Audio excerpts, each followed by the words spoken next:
jeans on the bricks and looking directly at the police station. It was just a few feet away. We then saw Kameraru. Kameraru was that white person, pull up with two men. They took the first man and hooked him up to the engine of the Land Rover while it was still running. And his body just shook all over. But they weren't finished with him. Kameraru and some other Kikuyu homeguard took him over to the generator that was in the back of the police station's garage. They then hooked him up to his generator and electrocuted him. After that, Kameraru and Speaker turned to the other man, who was still standing there. They tied him to the back of the Land Rover and made him run behind them as they drove off. He was running, and of course he falls. They drove him until he died in pieces. That was being done to really show people that if they didn't confess and give up Mau, that would be their fate. I have never seen anything so cruel, and we were scared stiff. So we did everything we could to have something, not to have something like that done to ourselves. We just kept quiet. It was really a traumatic time. There was so much suffering. People did not believe that we have survived such things. A lot of atrocities like this were done. The final one that I'm going to read before I wrap up and tell you where we are with the case.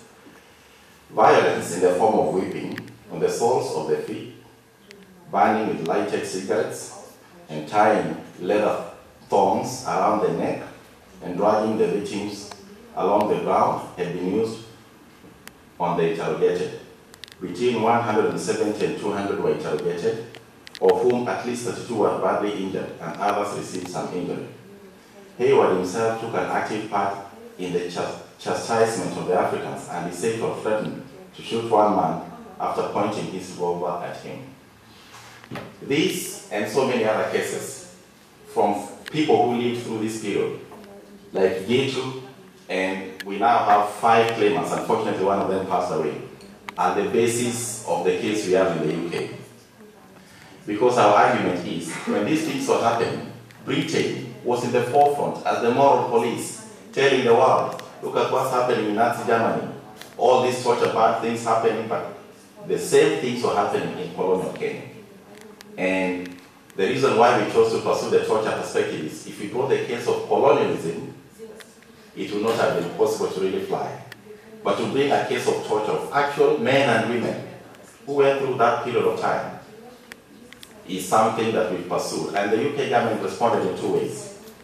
The first time we got the case, they said they're going to say it happened a long time ago. But in law, crimes against humanity we know are not time bound. And we treat this as a crime against humanity. Number 2, the argument was they were not responsible. They were arguing on something they call state succession, which is the current argument they have in court, whereby they are saying responsibility for the colonial government transferred to the Kenyan government upon independence. Therefore, it's the Kenyan government that should take full responsibility for what happened during the colonial period. And that is the line of argument, even now in court. We have the case coming up on the 10th of January, and the British government is going to argue strongly to say that they are not responsible, the Kenyan government is responsible for what happened.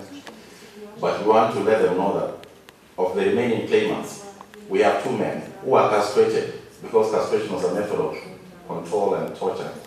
Those 2 men don't have families, they have never had families, because the means of producing a family were completely destroyed. We have one man who was in Hola. If the people read history, there was something called the Hola massacre, and he was left to lie on the floor for 3 days because they thought he was dead. So when the big tractors came to pull them up and bury them in a mass grave, then they saw him moving. So he's one of the witnesses. And the 2 women, if you read Caroline Elkin's book, what was happening was they would put bottles full of hot water and push them up their vaginas. And some of them had their wombs completely destroyed. So those are the kinds of cases we have, and that is what we are taking forward to the British government, because we are asking, again, as Margaret said, if we have to move forward and forget, we have to know the demons we are confronting. And we really hope you'll be posted as to the progress of the case. So be on the lookout. January the 10th, we'll be at the Royal Court of Justice trying to pursue freedom for the Mau Mau survivors.